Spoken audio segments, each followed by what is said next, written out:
Sales is the most lucrative skill in the world, period. The problem is most sales advice out there today is outdated, cheesy, and could even keep you from the deals that can make all the difference in your career.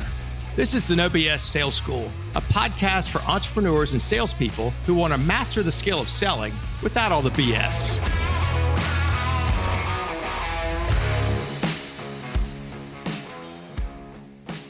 Welcome to No BS Sales School podcast.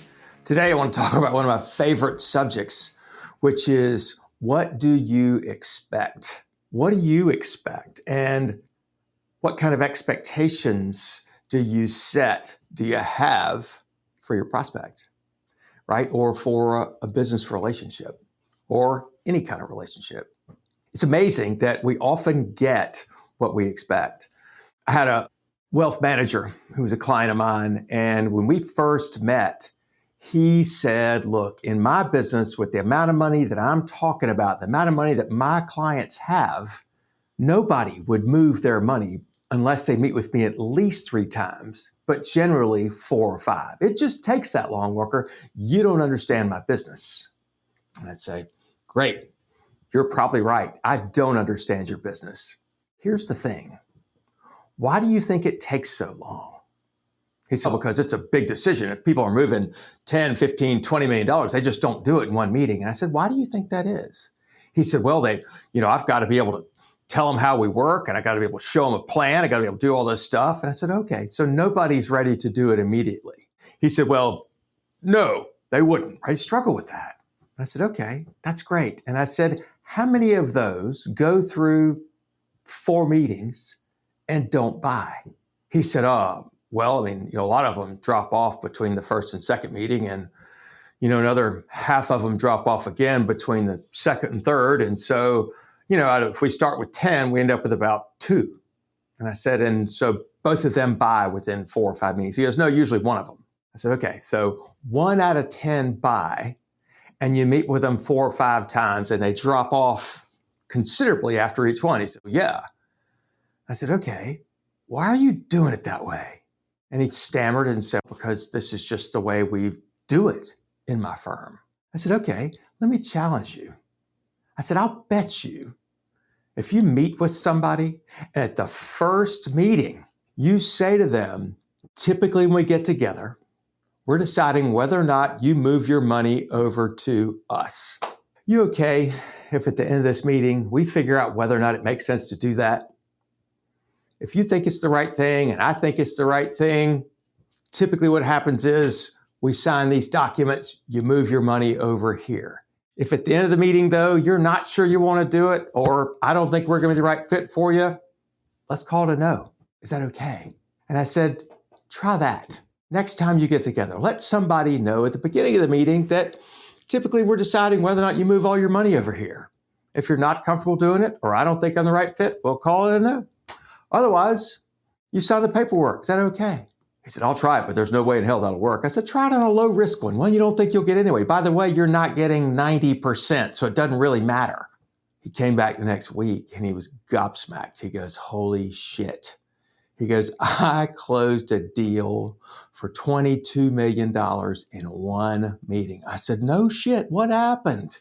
He said, I did what you said, and they moved the money. Now, it was slightly more complicated than the short version I gave you, but he moved the money after 1 freaking meeting, $22 million. And I said, imagine that. I said, a lot of times we have long sales cycles because we, the salespeople, make it long because we assume it takes that long. But guess what happens after you meet with somebody the first time to talk about a problem? Everywhere they go after that, everywhere they go, they see signs, ads, whatever else, every time they go on the web for somebody else who does what you do. They get distracted, right? They get pulled away. This is on purpose. Their phone listens to them talking about a financial advisor and shows them ads. Not to mention we just get distracted, right? We start looking for other things, other alternatives. The longer you make your sales cycle because you expect it to be long, the worse that's going to be on you. So here's what I want you to do. Going forward, I want you to have in your mind that, you know what, it could be perfectly normal that people can say yes or no in one sales call to something. Maybe it's to buy your whole thing. Maybe it's to buy a small piece. Maybe it's to take a step forward of some kind, a definite step forward, not just you preparing a proposal, but them doing something too. Expect that to happen and watch what happens with your business. It is so important how what we believe is normal. If you're somebody that needs to sleep on it, think it over, do hours and hours of research before you make a decision, guess what? You think that's normal, and either consciously or subconsciously, you're going to be pushing your prospects to do the same. It will make perfect sense to you. If somebody says, well, I need to think it over. By the way, they're acting like they're thinking it over, making a decision. They make a decision to think it over, right? The people we're supposed to be calling on, their title all the time, decision makers. And what's their job? Make decisions. If somebody can't tell you yes or no in a meeting for something that you've agreed to at the beginning of the meeting, then it's probably a no. It's just a long, painful, drug out no. If they're not going to buy, when do you want to know? I want to know as soon as possible. I'm Walker McKay with No BS Sales. If you're struggling with long sales cycles, complicated sales, complicated deals that you wonder, why does it be so complicated? But you're not sure how to fix it? Let's talk. 803-917-2817. If you know somebody that needs to hear this, share it. Thanks. Thanks for listening to the No BS Sales School podcast.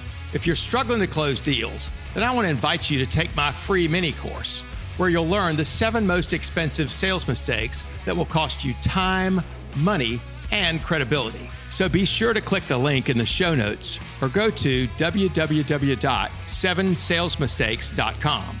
That's the number 7salesmistakes.com. Thanks again for listening to the No BS Sales School podcast.